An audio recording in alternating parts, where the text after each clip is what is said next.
দেশের ৫৩% মানুষ মনে করেন অন্তর্বর্তী সরকারকে ২ বছর বা তারও কম সময় ক্ষমতায় থাকতে হবে।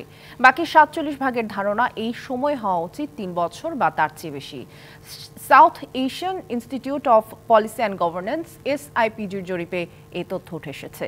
জাতীয় প্রেস ক্লাবে জাতীয় জরিপের ফলাফল প্রকাশ করে SIPG। গেল ৯ থেকে ১৯ সেপ্টেম্বর দেশের ৮টি বিভাগের ১৭টি জেলায় ১৮৬৯ জনের ওপর চলে এই জরিপ।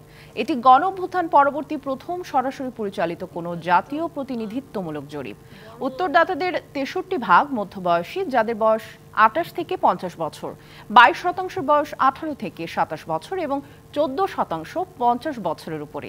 এছাড়া জরিপের উত্তরদাতাদের ৫৪% শহরাঞ্চল এবং ৪৬% গ্রামীণ অঞ্চলের মানুষ।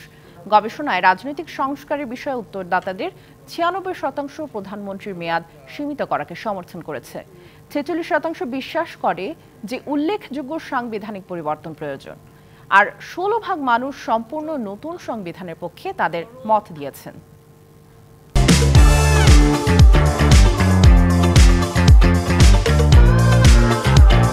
আমরা আশা করছি যে আমাদের সুপারিশ পাওয়ার পরে সরকার যে রাজনৈতিক দলের সাথে বসে তারা একটা ঐক্যমতে পৌঁছার চেষ্টা করবে। ওখান থেকে একটা রোডম্যাপ সৃষ্টি হবে। রোডম্যাপ সৃষ্টি হয়ে নির্বাচনের দিনক্ষণ হয়তো একবারে এক্সাক্ট দিনক্ষণ নয়, এটা সময়কাল নির্ধারিত হবে।